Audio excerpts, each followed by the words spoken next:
first time I noticed the signs, it was subtle, almost like a whisper in the wind.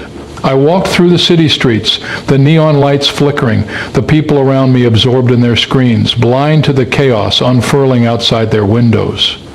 Headlines screamed of conflict in distant lands, and yet the world seemed to carry on as if nothing mattered. Fires raged across forests and cities alike, the smoke curling into the skies like a warning no one dared read. I felt it in my chest, a knot tightening, a sense that something bigger than us was moving, unseen yet undeniable. The Bible's words came rushing to mind, verses I had read and dismissed in the past: wars, famine, deception. Everything written with stark clarity was unfolding like a meticulously directed scene in a movie too real to be fiction, and I realized the world itself had become a stage for prophecy.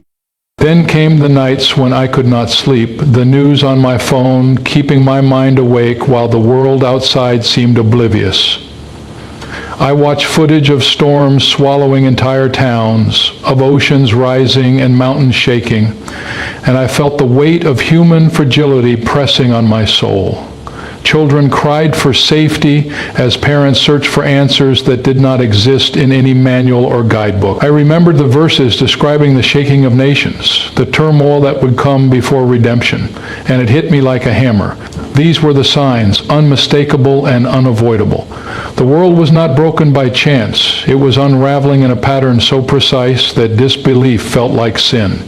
Every wave of destruction, every headline, every social upheaval was a reflection of what had been warned, and I felt a stirring within me, a call to wake up, to see and to act. In the midst of the chaos, I found myself walking through neighborhoods where despair hung heavy in the air, where laughter had grown rare and fear had become the new language. I saw families scavenging for resources, governments failing to respond, and communities turning against each other in a desperate bid for survival. It was cinematic in the most terrifying way, like watching a film unfold with no script to guide the actors, yet every frame exact, chilling, and eerily familiar. I could feel the pulse of humanity, desperate, fragile, searching for hope in a world that had forgotten its own creator. The Bible had spoken of lawlessness, of hearts growing cold, and there it was before my eyes, a reality more vivid than any fiction. I felt small yet alive, a witness to both the collapse and the possibility of awakening. Everywhere I looked, I saw signs in the ordinary, the subtle erosion of trust, the rise of deception, the spread of greed that overshadowed compassion. Friends argued over trivialities while the world trembled, and leaders celebrated hollow victories as nations crumbled under invisible weight. I remember the warnings about false prophets and deceivers, and suddenly the headlines about political unrest and moral confusion felt like direct messages, like coded scenes only those paying attention could decipher.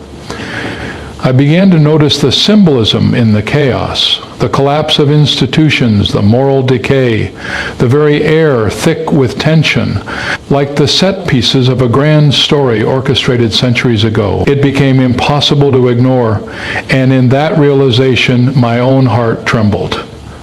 I felt a mixture of fear, sorrow, and a strange clarity, as if my entire life had been leading to the moment where I could see truth through the smoke and mirrors of the world. It was during a silent dawn, the sky bruised with color and the wind carrying whispers of change, that the message truly sank in. I walked alone along a cracked road, the silence broken only by distant sirens and the soft rustle of leaves shaken by an unseen hand. I could feel the pulse of prophecy in the rhythm of the world, the way humanity staggered beneath its own weight, the way nature reminded us of forces far beyond comprehension. The Bible's verses were no longer distant words. They were the soundtracks of the present, the visuals of our collective reckoning. And as I paused, the wind lifting my hair and carrying the scent of rain-soaked earth, I understood that these signs were not here to condemn us. They were here to awaken us. The unfolding scenes, vivid and undeniable, were calling out, urging every heart to see, to repent, and to rise above the chaos before it swallowed everything. I walked through the bustling streets, yet it felt as though the world had gone silent. Faces were illuminated by screens, but their eyes were hollow, glazed over with distractions and desires that led nowhere. Laughter had lost its innocence, replaced by mockery and cruelty, and kindness had become a currency too rare to spend. Everywhere I looked, people chased fleeting pleasures, forgetting the weight of their souls, their spirits dimmed by choices that seemed small, but accumulated into a tide of decay. The Bible's warnings about lawlessness and the darkness in human hearts flashed in my mind, and I could no longer ignore them. It was as though morality itself had become invisible, like a landmark hidden behind a fog of indifference. Commodities, and in that fog I felt my own heart stir. A small flicker of recognition that something had to awaken before all that was sacred was lost. At night, I wandered past neighborhoods lit by neon signs and streetlights. Yet the brightness only highlighted the emptiness. Children played, but their games mimicked violence, the sounds of their laughter sharp and hollow. Teenagers scrolled endlessly, consuming content that fed fear, envy, and lust, while adults turned blind eyes to the suffering around them. I saw couples argue, families fracture, friendships dissolve over petty grievances, and I felt the air thicken with the heaviness of spiritual blindness. Every act of selfishness, every casual betrayal seemed like a brushstroke painting a world divorced from its creator. I remembered the Bible's words about hearts growing cold and eyes refusing to see, and suddenly everything felt like a stage set for consequences we could no longer escape. The city itself seemed complicit, a silent witness to humanity drifting from light into darkness. One evening I entered a church seeking solace, yet I was struck by a different kind of emptiness. The pews were filled, but the soul sitting there seemed absent, reciting words without understanding, performing rituals without conviction. Faith had become routine, devotion reduced to habit, and prayer was more about appearances than connection. I realized that moral decay was not just in the streets, but in the hearts of those who thought they were immune. Spiritual blindness had crept in, subtle and deceptive, convincing people that ignorance could be bliss. The warnings of the prophets echoed through my mind. A nation can perish not only through war or famine, but through the slow erosion of conscience, the abandonment of virtue, the turning away from God. I felt a pang of fear and sorrow, but also a strange hope that awareness could still ignite transformation, even in hearts long numb. As days passed, I became more aware of the subtle signs all around me. Greed whispered from boardrooms, corruption seeped from governments, and the powerless suffered silently, unseen and unheard. Gossip, envy, and pride reigned in social circles, while empathy and humility seemed extinct. People mocked the faithful, celebrated sin, and excused cruelty, as if morality was a relic from a forgotten past. I walked past stores selling desires disguised as necessities, media glorifying indulgence over integrity, and I felt a wave of nausea at the spectacle. The Bible had warned of a time when deception would be irresistible, when hearts would harden against truth, and now I was seeing it unfold like a slow motion film. Yet in the midst of despair, a spark remained. The recognition that moral decay could not silence conscience entirely, that awareness could awaken courage, and that spiritual blindness could still be pierced by truth. One dawn, I found myself on a quiet hill overlooking the city. The horizon glowed with light, yet the streets below were restless with temptation, distraction, and sin. I breathed in the morning air, tasting both despair and possibility. The stories of broken lives, misguided hearts, and wasted potential flooded my mind like a cinematic montage, each scene vivid, tragic, and familiar. And yet, as I looked closer, I saw glimpses of redemption, a hand helping another, a whispered prayer, a smile that carried hope. The moral decay surrounding us was real, spiritual blindness pervasive, but they were not final. I felt the pull of something greater, a call to awaken, to see beyond the shadows, and to reclaim a vision for a life rooted in truth. The Bible's warnings were alive, shaping the present like an invisible director. And for the first time, I understood that acknowledgement was the first step toward salvation. The first time I truly felt the power of nature, it was sudden and terrifying. I stood on a cliffside overlooking the ocean as a storm rolled in, waves crashing with the fury of 1,000 unseen hands. The wind tore at my coat and whipped my hair across my face, and in that raw, elemental chaos, I felt something beyond fear, an awakening.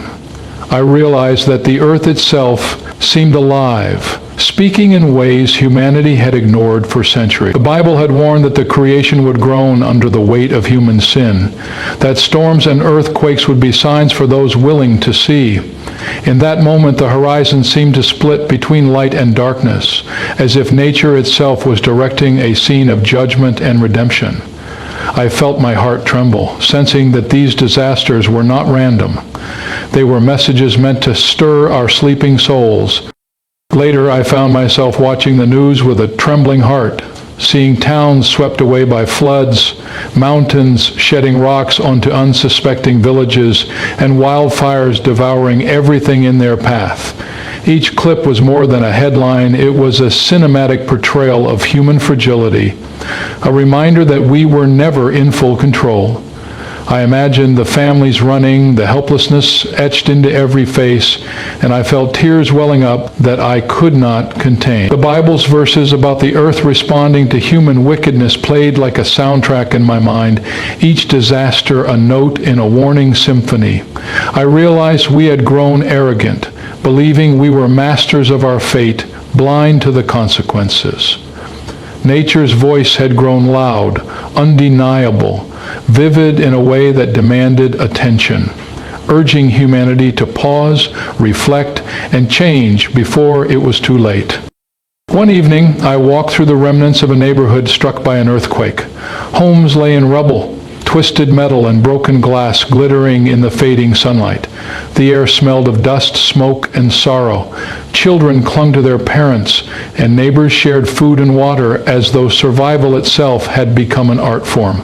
I felt a chill as I remembered the biblical warnings, the descriptions of shaking lands and trembling foundations.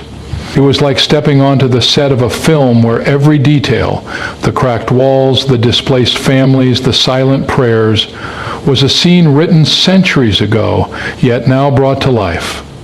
I could sense that the earth was speaking, reminding us of our smallness, urging us to awaken spiritually, to look upward for guidance and hope, instead of clinging solely to the fragile security of our possessions and plans.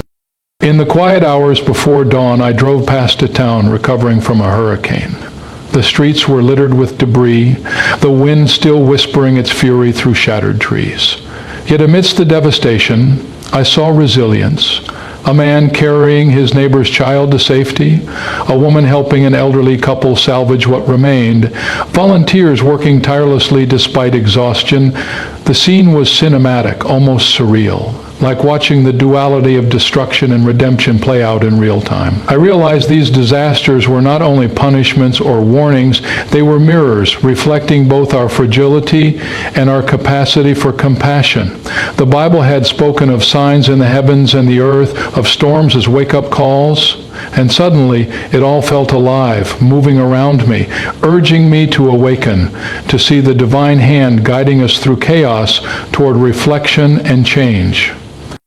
On a hill overlooking a river swollen with recent rains, I paused as the sun rose, painting the sky in streaks of gold and crimson. The water surged and churned, threatening the banks, but also glinting with light, a reminder of both danger and beauty. I felt the weight of humanity's neglect, the arrogance that had brought us here, but I also felt a spark of hope. Every natural disaster, every trembling earth, every raging storm was a scene, carefully directed, meant to awaken eyes long closed. The Bible's warnings were no longer distant prophecies, they were living, breathing calls to action. In that cinematic moment, I realized the earth itself was pleading for awareness, for repentance, for the return of hearts to God. And as the wind carried the scent of wet earth and renewal, I understood that these wake-up calls were not meant to break us. They were meant to save us. I first noticed it in the corridors of power, where polished smiles and rehearsed speeches hid something darker beneath. Leaders promised hope, justice, and prosperity, yet their eyes carried secrets and their words carried hidden agendas. I watched as communities cheered for charlatans, for those who painted illusions more brilliant than the truth itself. The Bible's warnings about false prophets and deceitful guides echoed in my mind, each verse more real with every passing day. It was cinematic in its